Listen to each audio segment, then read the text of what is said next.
Bonjour et bienvenue dans ce Share Talk numéro 2. J'espère que vous allez bien. Je suis hyper contente de vous retrouver dans cette vidéo là parce que vous avez énormément aimé la vidéo Share Talk numéro 1 qui s'appelait Putain de merde. Je sais pas si elle portait bien son prénom, mais en tout cas personnellement ça a été une vidéo qui a eu des retours extraordinaires, c'est à dire que vous avez été positifs. J'ai eu énormément de commentaires me disant putain Chéra, c'est génial ta vidéo, tu m'as fait ouvrir les yeux, tu m'as fait donner confiance en moi, grâce à toi j'ai envie de faire plein de choses. J'ai eu des retours vraiment intense de la part de cette vidéo, et ça n'a pas été une des vidéos qui a fait le plus de vues sur ma chaîne, mais je m'en fous totalement parce que les retours que j'en ai eu et le bonheur que j'ai réussi à procurer à travers cette vidéo là, et ben c'est mon cadeau, et c'est ça le truc pour moi le plus important et le truc qui fait que je suis sur YouTube en 2019 encore et toujours. Donc voilà, bienvenue sur le Share Talk numéro 2. Alors le numéro 1 était basé sur le jugement, le regard des autres, etc. Et aujourd'hui on va aborder des thèmes qui vont être complètement différents. Alors sur Instagram, je vous ai tout simplement posé la question, d'ailleurs c'est très important de me suivre sur Instagram. En bio il y a mon lien directement pour avoir accès à mon Instagram, d'ailleurs abonnez-vous. Et donc du coup je vous ai posé la question de quoi vous voulez aborder sur le Share Talk numéro 2. Et j'ai eu des réponses diverses et variées sur plein de thèmes qui sont vraiment hyper cool à aborder. Pour ceux qui ne savent pas et qui viennent de tomber sur cette vidéo Share Talk, les Share Talk c'est quoi? C'est des vidéos où tout simplement je parle sans couper le montage, donc c'est à dire c'est du direct mais pas en direct, donc du direct différé. Ouais super, je me tire les cheveux. Et par exemple ça j'aurais dû le couper mais je vais pas le couper, vous voyez. Du coup j'en perds mes mots, et du coup en fait tout simplement je vais parler d'un sujet que j'ai envie de parler, ou alors que vous m'avez dit et qui m'intéresse, et on échange ensemble, je donne mon avis, etc. Et j'essaie de faire en sorte d'apporter mon point de vue le plus objectif et en même temps le plus positif, tout en restant dans le respect et l'amour, et tout en essayant de vous enrichir de mon point de vue, mais aussi en étant enrichi des retours que vous me faites en commentaire. Un espèce de débat, un peu peace, cool, et où je parle plus librement que dans d'autres vidéos. Donc voilà. Donc je vous expliquais en gros que l'idée pour moi de faire des Share Talk est sortie de ma douche. C'est toujours quand je suis dans ma douche que j'ai les meilleures idées du monde. Et j'étais dans ma douche et en fait il y a plusieurs sujets qui me sont venus en tête. Et je me suis dit putain j'aimerais trop faire une vidéo où en fait je parle de ça parce que ça m'énerve. Et la poster comme ça sur YouTube sans faire de montage ni rien, et genre cool. Je la poste et c'est cool. Et donc du coup j'ai eu cette idée là, mais j'ai pas fait ces sujets que j'avais pensé dans ma douche pour le premier. Et donc du coup en regardant vos sujets je me suis dit que je vais les faire la prochaine fois, et que cette fois là je vais enfin faire dont j'étais en train de penser dans ma douche.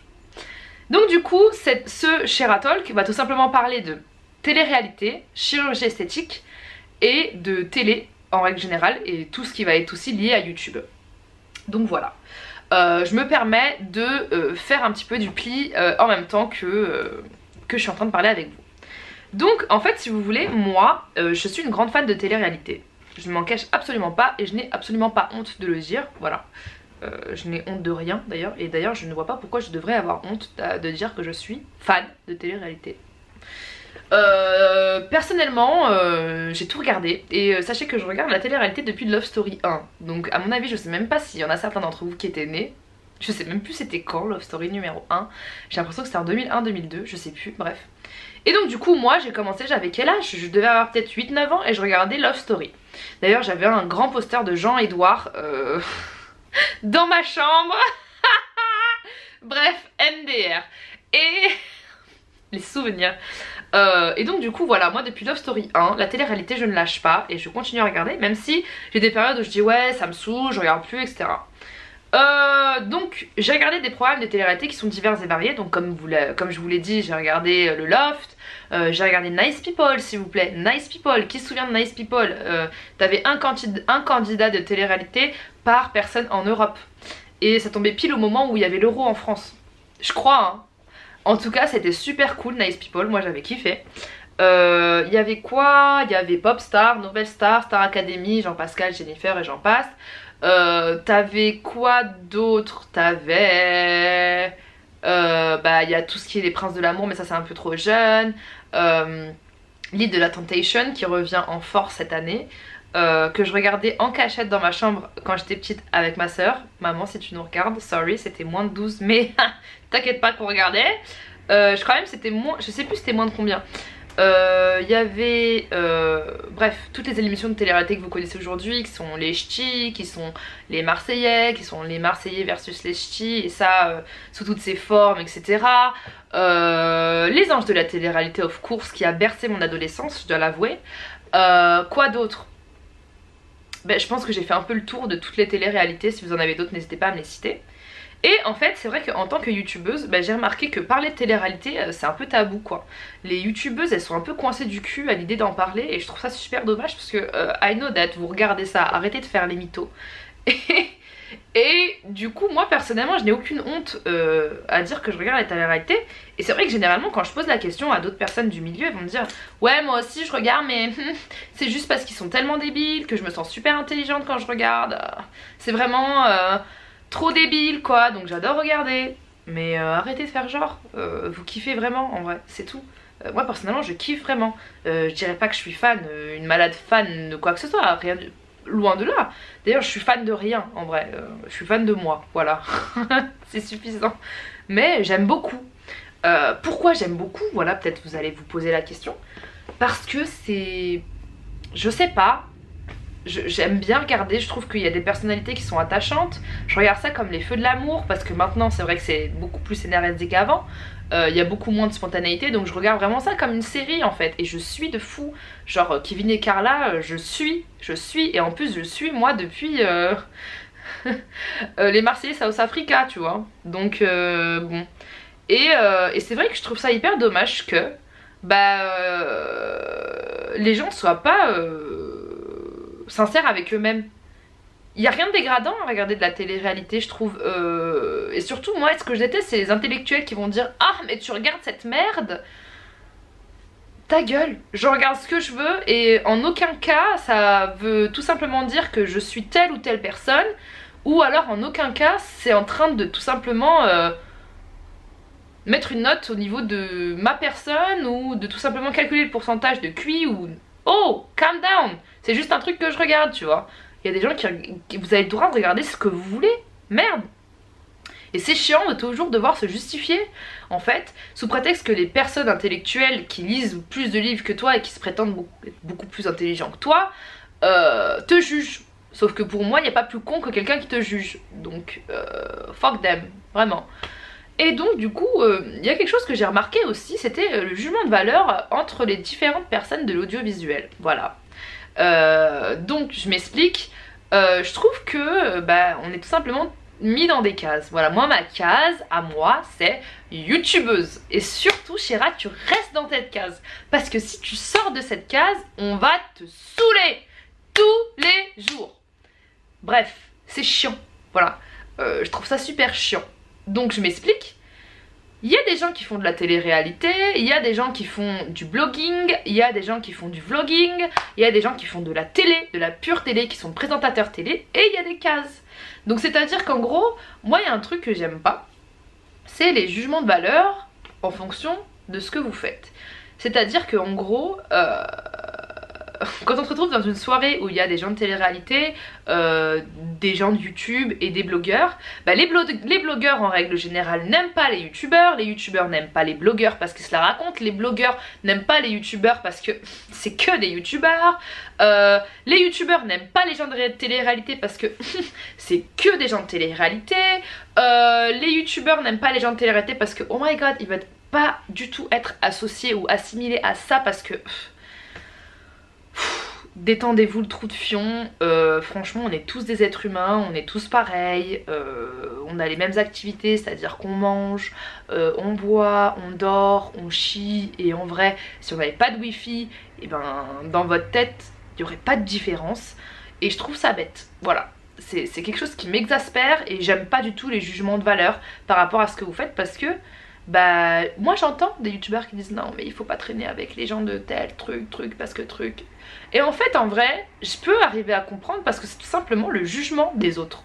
C'est à dire qu'il va y avoir des marques qui vont être tout simplement assez bêtes pour se dire que sous prétexte que cette personne traîne avec cette personne elle est exactement pareille, alors que non, Et en fait on y revient toujours au même point, c'est tout simplement le jugement des autres. Et les gens, par facilité, pour juger plus facilement les autres, et ben c'est plus facile de les mettre dans une case et de les y laisser surtout, parce que c'est hyper frustrant de devoir bouger de case. Par exemple moi, pour citer mon exemple, je suis youtubeuse et j'ai été chroniqueuse chez TPMP, je pense que vous le savez tous. Je vous explique pas, quand je suis arrivée sur le plateau de TPMP, le nombre de tweets hyper méchants sur moi, le nombre de personnes qui m'ont lynché en me disant, le nombre de personnes de la communauté tout simplement de l'émission qui me disaient non mais laisse, elle c'est une meuf sur YouTube, faut qu'elle reste sur YouTube et qu'elle ferme sa gueule, non mais cette meuf là ne s'y connaît absolument en rien, non mais elle n'a rien à faire ici, ce n'est absolument pas une journaliste, non mais qu'est-ce qu'elle fout là cette conne. Et encore, je vous jure que je suis archi soft, mais en vrai le fait que genre en gros je sois sortie de ma case et de ma zone de confort pour essayer de voir autre chose et de faire mon expérience, bah putain je m'en suis pris plein la gueule. Et je me suis dit à partir de ce moment là, mais les gens sont cons, les gens sont cons, mais cons de chez cons. C'est à dire qu'en gros moi je suis youtubeuse, je suis juste censée être youtubeuse, parler d'un super produit, faire des partenariats à toute berzingue parce que c'est le stéréotype qu'on a d'une youtubeuse, fermer ma bouche et ne pas donner mon avis sur quoi que ce soit. Et je trouve ça bête parce que franchement personne ne connaît réellement les gens et vous ne savez pas du tout soit leurs qualités soit leurs défauts, hormis leur métier. Et vous savez même pas s'ils peuvent apporter des choses différentes ou autres. Et personnellement, moi le monde de la télé je le connais très bien, ça fait des années que je regarde la télé, et franchement j'avais mon mot à dire dans cette émission et j'avais énormément de choses à dire. Et même il y a beaucoup de gens qui m'ont dit qu'ils adoraient mes interventions lors de l'émission et qui me trouvaient très intelligente. Alors personnellement je suis très contente, merci beaucoup. Mais du coup voilà, l'habit ne fait pas le moine, et je sais même pas si on peut utiliser ça comme ça, mais en fait la case ne fait pas la personne, voilà. Et personnellement j'ai mal vécu mon expérience au sein de cette émission. Pourquoi? Parce que je ne me sentais pas légitime d'apporter mon avis sur différents thèmes, parce que soit j'étais pas vieille. Ah oui, parce que quand t'es une meuf et que t'es jeune, ça aussi c'est chiant. Ça aussi c'est chiant pour les gens n'aiment pas. Et que en plus de ça bah, j'étais youtubeuse, donc en vrai il fallait mieux que je reste sur YouTube. Et vous savez quoi, vous avez raison, bah j'ai bien fait parce que je reste sur YouTube et je m'y sens très bien. Et donc du coup personnellement moi j'ai arrêté d'être sur l'émission tout simplement parce que bah c'était pas un système que j'aimais énormément, c'est à dire qu'on t'appelait le matin pour faire une émission le soir, et personnellement bah j'ai des choses à faire. J'ai des choses à faire, j'ai du contenu à produire, j'ai plein de choses à faire moi dans ma vie, et je préférais ma liberté et mon emploi du temps que j'avais en tant que youtubeuse. Et j'avais du mal à supporter aussi la pression des articles qui sortaient, parce qu'il y avait énormément d'articles qui sortaient en fonction de toutes les émissions que tu faisais. Chéra a porté un décolleté, Chéra a fait un lissage, Chéra a fait une boulette, Chéra twerk endiablé avec Enora, flemme, en fait c'est trop chiant. Et surtout personnellement j'arrive pas à gérer le direct en vrai, parce que bah si vous me voyez je suis grave expansive, je parle, je suis une faux folle etc, mais je suis quelqu'un de très introverti aussi d'un certain point de vue. Et personnellement j'ai pas la répartie d'un Issa Doumbia parce que j'ai pas fait de stand-up et que c'est même pas dans mes capacités. Donc du coup en vrai c'est vrai que j'avais tout le temps la boule à la gorge à me dire qu'est-ce qui va se passer, qu'est-ce qu'on va me demander de faire, comment l'émission va tout simplement se passer. Et j'avais du mal à gérer cette pression en moi, et donc du coup bah, je me suis dit je voulais plus du tout le faire. Après voilà, ça a été une bonne expérience parce que franchement ça m'a forgé.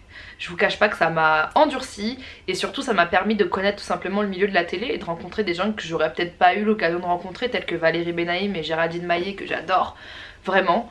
Et donc du coup voilà. Et bah, pour en revenir à tout simplement la case qui fait la personne, je trouve ça dommage en fait de tout simplement pas se mélanger aux autres.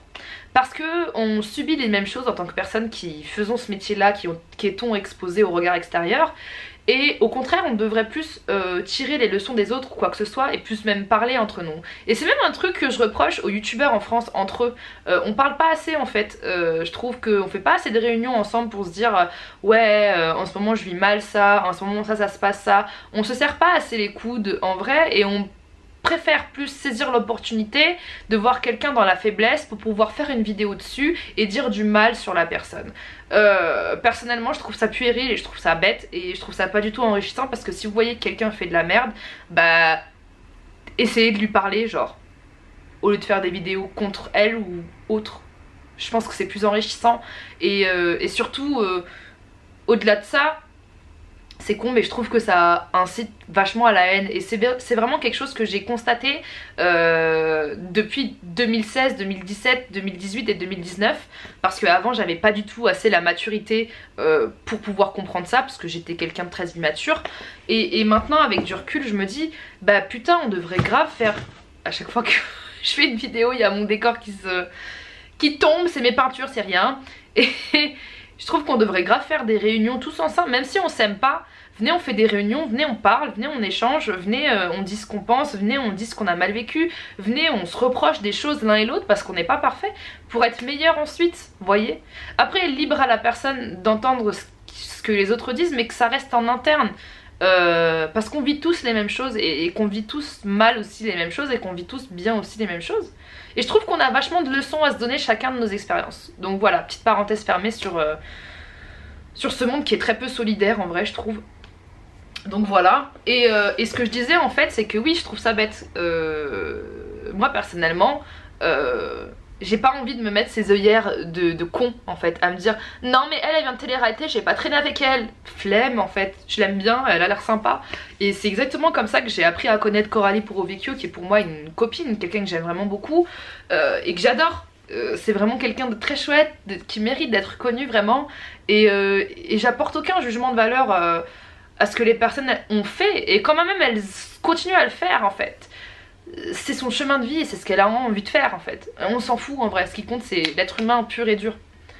Et en vrai je trouve ça dommage, et je pense que ça a été très dur par exemple pour une Nabila de tout simplement sortir de ce stéréotype de fille de télé-réalité, parce que c'est un stéréotype qu'elle n'a pas choisi de vivre en fait. On lui a tout simplement donné la casquette et après elle en a joué certes, mais je pense qu'elle a été très intelligente pour pouvoir en faire maintenant un autre business et s'être totalement détachée de cette casquette là qu'on lui a attribuée pendant des années et qui à mon avis qu'elle continue à porter aux yeux de certaines personnes, et ça doit être super difficile en vrai. Mais ouais, je suis désolée, quelqu'un de télé-réalité peut être, je sais pas, peut se présenter à des élections. Et alors? C'est comme si en gros un charcutier il disait non mais moi je peux pas devenir boucher, ou alors un charcutier disait non mais moi je peux pas devenir boulanger. Si t'as envie, si t'es assez doué, si c'est ta vocation, si t'as pas choisi de faire ce que t'as fait de base et que t'as envie de faire quelque chose d'autre, bah t'as le droit de le faire. Et je trouve ça chiant que les gens jugent constamment en fait le fait que quelqu'un a envie de faire autre chose. Et c'est comme moi par exemple aussi, pour rapporter un peu, parce que je suis toute seule en vrai à parler, mais moi je fais de la peinture par exemple, et je sais que j'ai vu énormément de personnes qui disaient pff, cette youtubeuse elle se prend pour une peintre, non mais MDR. Bah en fait de base avant de faire YouTube j'étais en école de mode et j'ai fait des études autour de ça, j'ai fait du nu artistique etc et tout, donc vous ne pouvez pas savoir en fait. Donc moi en tant que personne j'aimerais que vous à travers votre écran bah, vous puissiez arrêter de mettre des cases et arrêter de constamment juger les faits et gestes des personnes qui ont envie d'être ce qu'elles ont envie d'être, voilà. Et de tout simplement laisser la chance aux gens, soit laisser la chance aux gens de faire ce qu'ils ont envie de faire, soit laisser la chance aux gens de rencontrer des personnes issues d'un milieu qui est complètement différent, tout en essayant de vous enrichir vous-même, parce que par exemple la carrière de Nabila ou la carrière de Jessica Thivenin ou autre, elle peut être super intéressante à regarder et à entendre surtout, et en vrai pour moi tout type de carrière nécessite, enfin en vrai je trouve ça bête parce que vraiment ça donne vraiment l'impression qu'il y a une espèce de hiérarchie entre les influenceurs qui est star de cinéma, star de la chanson, blogueur, youtubeur, télé-réalité, non. Et surtout en plus ce genre de personnes là qui émettent des jugements envers les personnes de télé-réalité ou autre quoi que ce soit, genre non mais MDR tu regardes ça ou quoi que ce soit, non mais lol tu suis elle ou quoi que ce soit, bah en fait vous êtes les premiers à être fans de Kim Kardashian. Kim Kardashian elle a fait quoi? Elle a fait de la télé-réalité, elle a fait une sextape, elle a fait des choses peut-être dont vous ne vous doutez même pas en vrai. Donc step your mind, genre comme on dit. Et je pense qu'arrêter le jugement même d'un point de vue personnel, ça vous aiderait vous à peut-être avoir moins peur du jugement des autres en vrai. Et donc voilà, je voulais juste dire ça parce que je trouve ça bête un peu. C'est chiant en fait, je trouve qu'on subit déjà assez de choses chiantes en vrai d'un point de vue de la critique ou autre pour se tirer des balles dans les pattes en fait. Je trouve ça nul. Donc voilà, je voulais parler de ça et je voulais aussi parler de la chirurgie esthétique, voilà. Parce qu'en fait dans ma tête la dernière fois, je regardais tout simplement... je sais plus, je regardais tout simplement des vidéos de personnes de télé-réalité qui disaient oui moi je me suis fait refaire ci, je me suis fait refaire ça, etc. Et ce qui ressortait souvent en fait, par exemple pour donner... j'ai pas envie de dire de bêtises donc j'ai pas envie de donner un exemple. Mais d'après ce que je me suis souvenu, il y avait une candidate de télé-réalité qui se sentait bien dans sa peau jusqu'au moment où, lorsque c'est les émissions qu'elle faisait passer à la télé et qu'elle voyait toutes les personnes qui critiquaient une partie de son corps. Et en fait, à force de voir toutes ces personnes qui critiquaient cette partie de son corps, elle a décidé de se le faire tout simplement opérer. Et c'est un truc qui est assez fréquent, c'est-à-dire que par exemple quand je regarde différentes interviews, parce que je regarde aussi les interviews de télé-réalité, donc ça me dira, etc. C'est vraiment des choses que je regarde parce que j'aime bien connaître, apprendre et voir comment elles vivent le truc, comment les... Enfin j'aime bien en fait, merde, voilà. Et donc du coup c'est vrai qu'il y avait plusieurs personnes qui disaient moi je me suis fait refaire ci parce qu'à force qu'on me critique dessus, et ben du coup j'ai trouvé une vraie raison pour donner raison aux gens qui me critiquent et à refaire ce truc. Ou alors moi je me suis fait refaire ça parce que avant ça j'avais pas du tout remarqué qu'il y avait ce truc là qui clochait, mais à force de voir les gens sur les réseaux sociaux me dire ah je sais pas t'as une épaule comme ci comme ça, bah je me suis refait faire cette épaule par exemple. Et je me suis dit ah ouais d'accord. Donc en fait il y a un truc que je commence à comprendre, c'est que bah par exemple à l'époque de Love Story, bah t'avais pas du tout les Twitter, t'avais pas du tout les YouTube, t'avais pas du tout ça et tout. Donc on va dire que les personnes de télé-réalité elles allaient pas avoir la critique du public qui allait être aux yeux de tout le monde, et surtout tout le monde pouvait dire la critique qu'il voulait en vrai. Il y allait avoir les magazines, ok, mais flemme, t'allais avoir quoi, je sais pas, genre une centaine d'articles. Maintenant quand une émission de télé-réalité passe à la télé, et ben on a des centaines de milliers de tweets qui peuvent s'acharner sur une personne, qui peuvent s'acharner sur un de ses attributs physiques ou autres. Et en gros moi je me souviens aussi que quand j'étais jeune, ça m'arrivait aussi de lire ce genre de choses là et tout, et je voyais pas ça d'un regard très... je me disais oh ouais lol, c'est tout quoi. Mais avec du recul, on se rend compte que ça impacte vraiment en fait. Et c'est pour ça qu'à l'époque de peut-être Love Story etc et tout, bah la chirurgie esthétique elle était beaucoup moins on va dire répandue, et j'ai pas envie de dire de bêtises parce que ça se trouve elle était tout autant, mais on va dire que les motivations étaient complètement différentes. Maintenant grâce aux réseaux sociaux et à cause des réseaux sociaux, et ben du coup je trouve que bah le jugement des autres complexe beaucoup plus les autres. Et du coup pour eux la solution de facilité pour éviter cet acharnement et pour éviter de se sentir mal dans leur peau, et ben c'est tout simplement de se faire refaire l'attribut qui est critiqué. Et en plus de ça, le public va en plus de ça critiquer les personnes qui sont à la télé en disant ouais mais de toute façon elles sont toutes refait faire de A à Z etc. Mais je trouve que bah, les personnes qui critiquent ont quand même, c'est un peu de leur faute. C'est de votre faute si vous faites en sorte que les gens se sentent mal dans leur peau jusqu'au point où cette personne a envie de se refaire faire quelque chose de son visage. C'est fou. C'est fou. Et en fait c'est à ce moment là que tu te rends compte que les gens ne sont jamais contents. Et c'est la vérité, c'est à dire que tu sois pas refaite, bah les gens ils vont te critiquer parce qu'ils vont dire je sais pas que t'as un gros nez, que t'as un nez crochu etc. Et quand tu te seras refait faire le nez, et ben les gens vont critiquer et dire ouais MTR de toute façon elle s'est refait faire la tête comme tout le monde nanana. Les gens ne sont jamais contents. Et c'est quelque chose que j'ai constaté et je me suis dit putain en fait c'est vachement triste, parce que je trouve ça vraiment dommage que les gens n'acceptent pas le physique des autres tout simplement. C'est triste que en fait bah, le jugement des autres pousse les gens à se refaire faire un attribut qui ne leur déplaisait pas de base. Vous voyez, c'est des personnes qui de base elles n'étaient pas complexées forcément par quelque chose, ou peut-être qu'elles l'étaient genre juste un petit peu, mais à force de lire tout ça, et ben elles ont craqué. Et ça a coupé, c'est pas moi qui ai cuté. Et c'est horrible. C'est... Dans quel monde on vit, genre, en 2019? Et je me dis, en fait, mais c'est pas de leur faute, en vrai. C'est pas de leur faute.